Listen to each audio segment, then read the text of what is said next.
Welcome to ILTV's Israel Daily. I'm Emily Schrader, and coming up in today's newscast, Hamas hints at a negative response to Israel's offer for a hostage deal.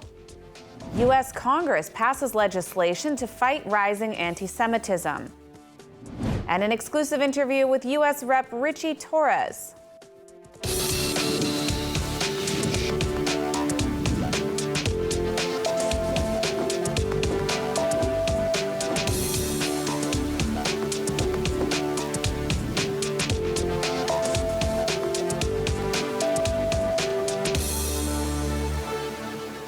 Israel has made another offer to Hamas for a hostage ceasefire deal, and Hamas has not yet responded. ILTV's Rachel Safdie is in the hostage square in Tel Aviv right now with more details.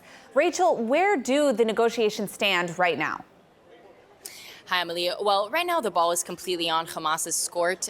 We're awaiting the terror group's response on this deal, this offer that was made by Israel over the weekend. They're supposed to give an official statement or written changes today or in the next few days. And we've actually heard from a Hamas spokesperson in Lebanon that they're not very happy with this deal, with this offer, that they will most probably respond negatively, and yet that they're still willing to continue on negotiating. So they're basically stalling, right? And we've heard from Secretary of State Anthony Blinken, who's once again here in Israel. He said that this is a very generous offer for Hamas. Israel is right now asking for 20 to 33 hostages, and up until now they were asking for 40 hostages. And now we've actually heard from Prime Minister Benjamin Netanyahu that a Rafah offensive will happen, with a deal or without a deal. And we heard from Hamas back that they will stop, they will halt completely their positioning in these indirect talks, in the negotiations, if Israel does do their offensive on Rafah. So that's where we're at right now. And what is the main aspect of the deal that both sides are still disagreeing on?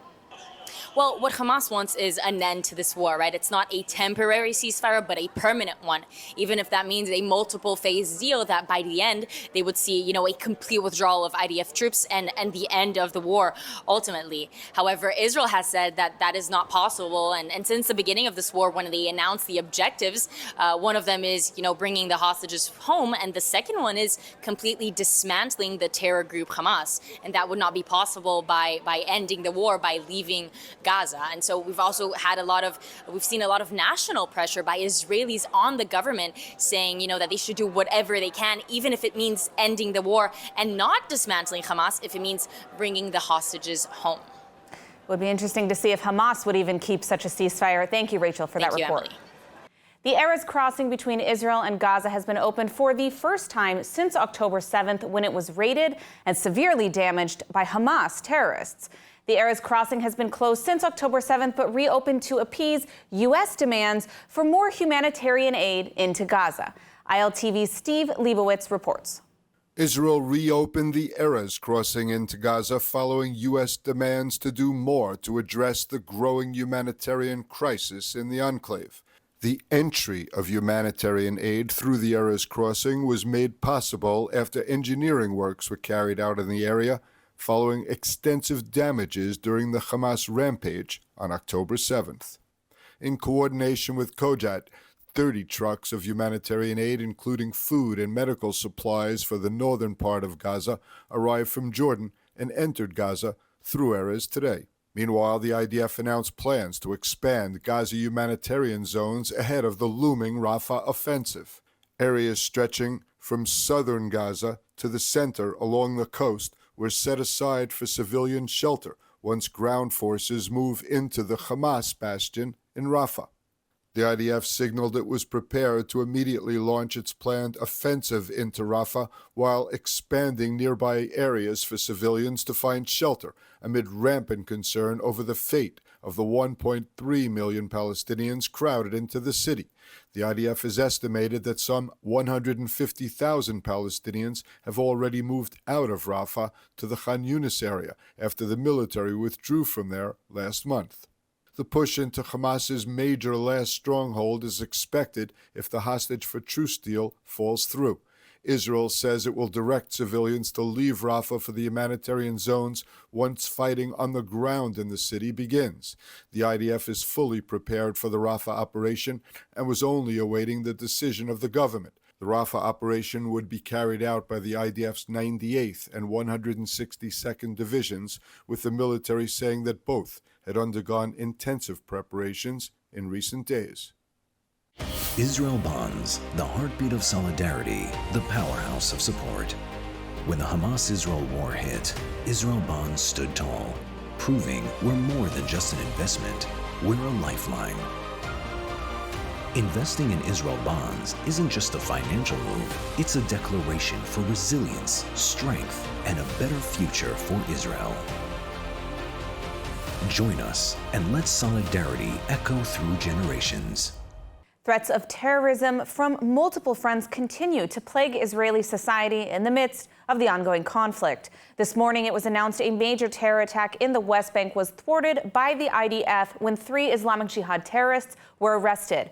The attack was orchestrated by an Islamic Jihad cell operating in Lebanon, and ready-to-use explosives were seized. The U.S. Congress has passed legislation to fight anti-Semitism. The move comes as aggressive anti-Israel protests persist across U.S. college campuses. Today, it was revealed that one of the founders of a pro-Israel group was violently assaulted at UC Berkeley's campus, taking multiple blows to the head. This follows multiple incidents of violence on numerous campuses. More from ILTV's Devo Klein. Tensions continue to simmer at UCLA after counter-protesters confronted the unsanctioned anti-Israel encampment that had been occupying campus all week, attempting to dismantle it. Verified video footage from the scene showed the counter-protesters using sticks or poles to strike at wooden boards that were being used as a makeshift shield by the anti-Israel protesters, who defended themselves with placards and umbrellas.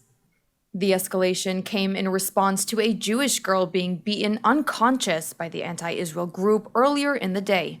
Police arrived at the scene only hours after the clashes. At Columbia University and City College of New York, more than 300 anti-Israel demonstrators who had occupied a school building were arrested. New York City Mayor Eric Adams blamed the protests on outside agitators without offering concrete evidence and attempted to guarantee residents that the city's police would keep its residents safe against those who are, quote, radicalizing our children. There is a movement to radicalize young people, and I'm not going to wait until it's done and all of a sudden acknowledge the existence of it. This is a global problem that young people are being influenced by those who are professionals at radicalizing our children, and I'm not going to allow that to happen as the mayor of the city of New York. Meanwhile, as Jewish students face increasing anti-Semitism, the U.S. House of Representatives passed the Anti-Semitism Awareness Act on Wednesday with strong bipartisan support. The bill, co-sponsored by Representatives Mike Lawler and Josh Gottheimer and supported by House Speaker Mike Johnson, now moves to the Senate, where it has already gathered the backing of over 30 senators. The legislation comes on the heels of another proposal by Representatives Richie Torres and Mike Lawler, which introduced a bill earlier this week that would allow the government to require and name anti-Semitism monitors to college campuses. With anti-Semitism rising in America and pressure growing on President Biden over the war in Gaza, one of Israel's staunchest voices against extremism on both sides has been Democratic Congressman Ritchie Torres, who joins us now on the broadcast. Thank you so much for joining us. I'd just like to start by hearing your take on the recent arrests on college campuses. It seems to be very clear that these protests aren't really about supporting Palestinians, rather about calling for violence against Israelis. Is there a better way? And what does being pro-Palestinian actually look like? There's a crisis of anti-Semitism in America, and higher education is ground zero. I worry that we have college campuses that are indoctrinating the next generation of Americans with a hatred for Israel that's so visceral and fanatical that it renders them indifferent to the value of Jewish life. And as you said, there's nothing remotely pro-peace or anti-war or pro-Palestinian about the encampment movement. There's a deepening rot of anti-Semitism in the encampment movement. Two organizations, social justice, Palestinians, social justice in Palestine, and within our lifetime, these two organizations openly celebrate October 7th, openly glorify the terrorism of Hamas as quote-unquote resistance. And so if you are openly glorifying Hamas and terrorism, you're not pro-peace and anti-war, you're anti-peace and pro-war. And that is exactly what's happening. And you might have seen in Columbia University, there was a student organizer who said that Zionists do not deserve to live. And he said that Zionists should be grateful to him for not going out there and murdering. So these are the kinds of people who are leading the encampment movement in places like Columbia University, and it's deeply troubling. And of course, the Islamic leader of Iran has enthusiastically endorsed the anti-Israel encampment movement, which tells you everything you need to know. Absolutely. Now, since October 7th, President Biden has remained steadfast in support for Israel, as have many Democrats like yourself. But despite that, both you and President Biden have faced some harassment over this. Why is it important to you and to many Democrats to take this stand in support of Israel and against these anti-peace movements that have sort of taken over the Palestinian cause? Look, I feel like we all have an obligation to fight hate and extremism, no matter what form it takes, no matter what direction from which it comes. You know, people often shocked that a Black, gay, Latino, millennial congressman from the Bronx cares deeply about fighting anti-Semitism. But I reject the notion that one must be Jewish to combat anti-Semitism, just like I would reject the notion that one must be Black to combat anti-Black racism. You know, throughout history, there have been Jews who gave their lives for the cause of civil rights. 60 years ago, Andrew Goodman and Michael Schwerner, as well as James Chaney, were barbarically murdered in the Mississippi burning so that Black Americans could have the right to vote and live freely, liberated from the cruelty of Jim Crow. And so, for me, we're all in this together. We all have an obligation to fight hate. And I worry that the far left could be to the Democratic Party in American politics what Jeremy Corbyn became to the Labour Party in British politics. And the burden falls on pro-Israel Democrats like myself to resist, actively resist, the Jeremy Corbynization of progressive politics. Now, you've been targeted personally for your support for Israel, even receiving comments, some of which you shared, in which anti-Israel activists have used the N-word and made other appallingly racist and hateful comments. What is your response to this sort of extremism that we're seeing? Look, there's no issue on which I have had to face more hate, harassment, and death threats than on the subject of Israel. I've even been the target of racist invective from Mohammed Hadid, who is the father of Bella and Gigi Hadid. You know, his comments are so offensive that it's almost not even worth repeating them. But he made blatantly racist comments about me simply because I'm pro-Israel. And it seems like if you're a person of color and pro-Israel, then you become fair game for racism. So there's a double standard within American society.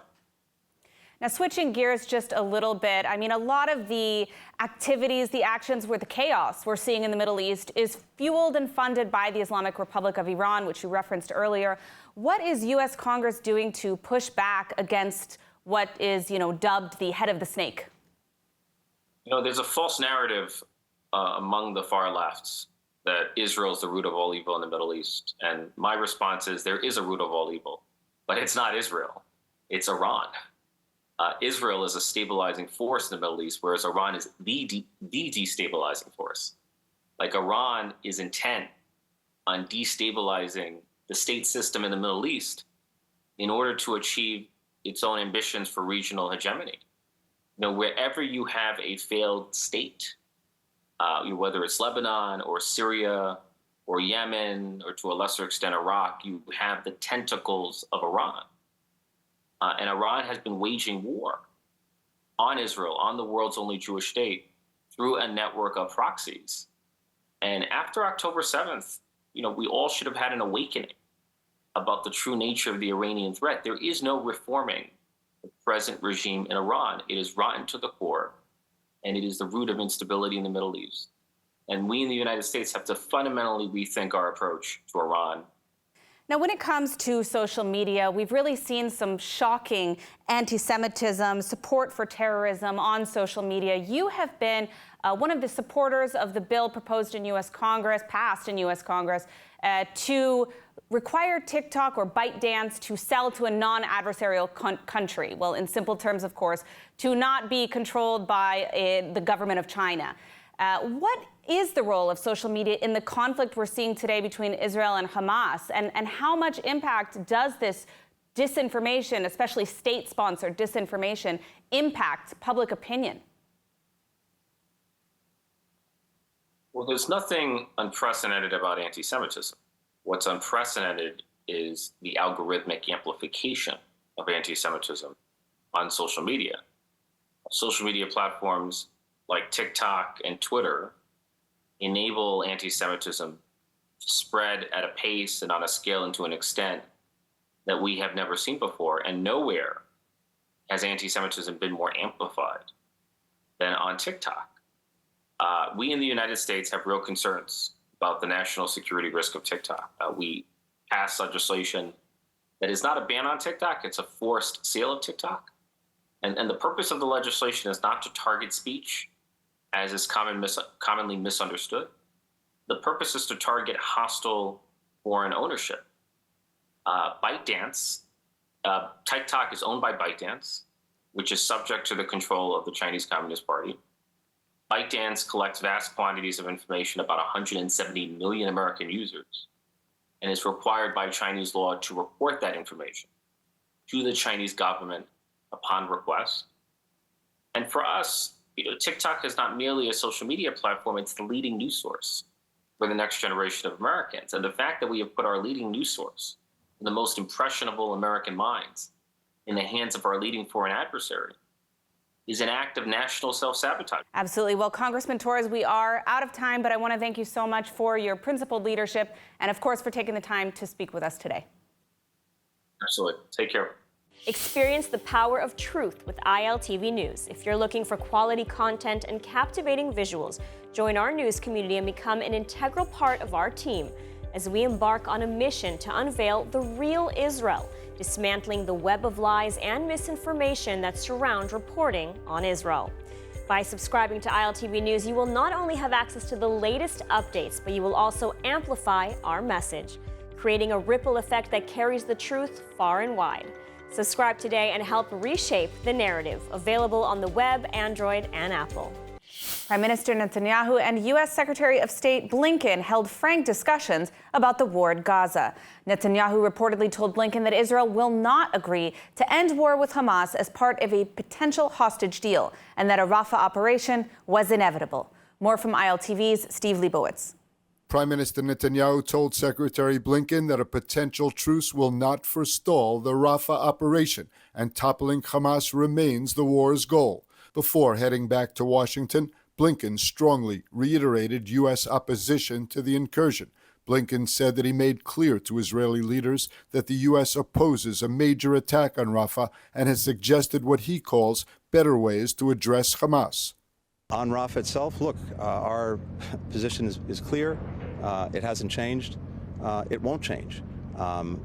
We will not support a major military operation in Rafah absent an effective plan to make sure that civilians are not harmed. And no, we have not seen such a plan.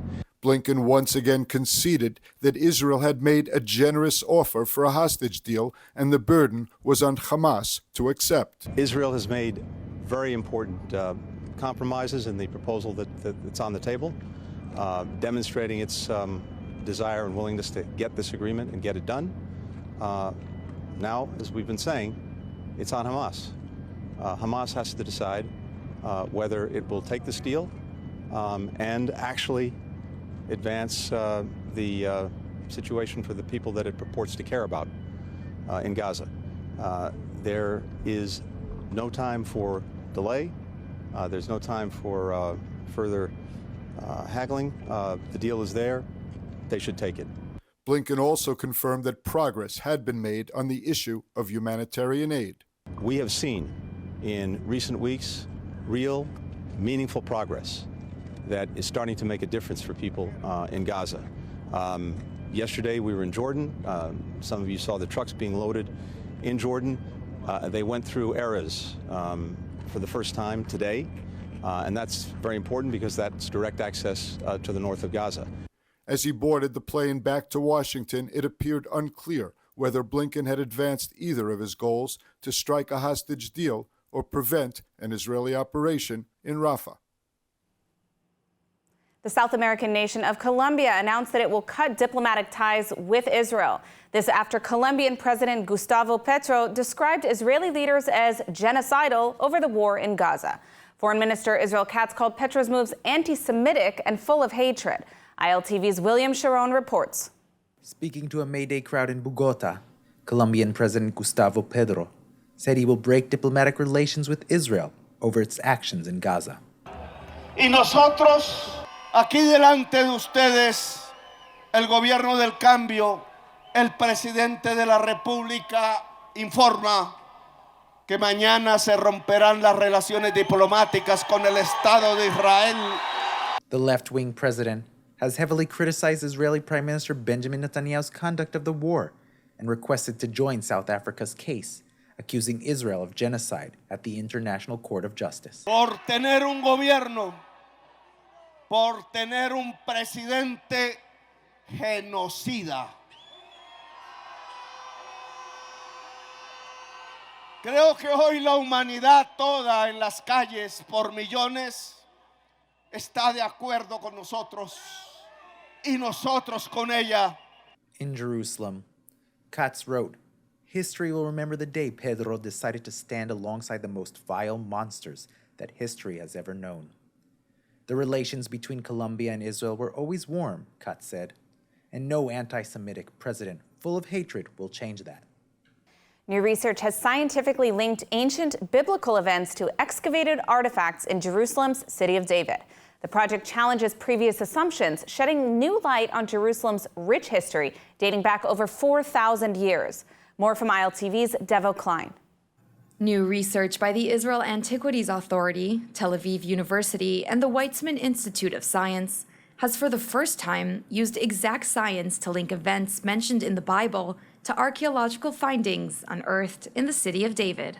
The research, which was published in the peer-reviewed proceedings of the National Academy of Sciences of the United States of America Journal, took almost a decade to conduct. It presents over 100 radiocarbon dates taken from 4 different excavation areas throughout the city and its western and eastern slopes. The findings indicate widespread settlement in Jerusalem during the reigns of King David and Solomon in the 10th century BCE.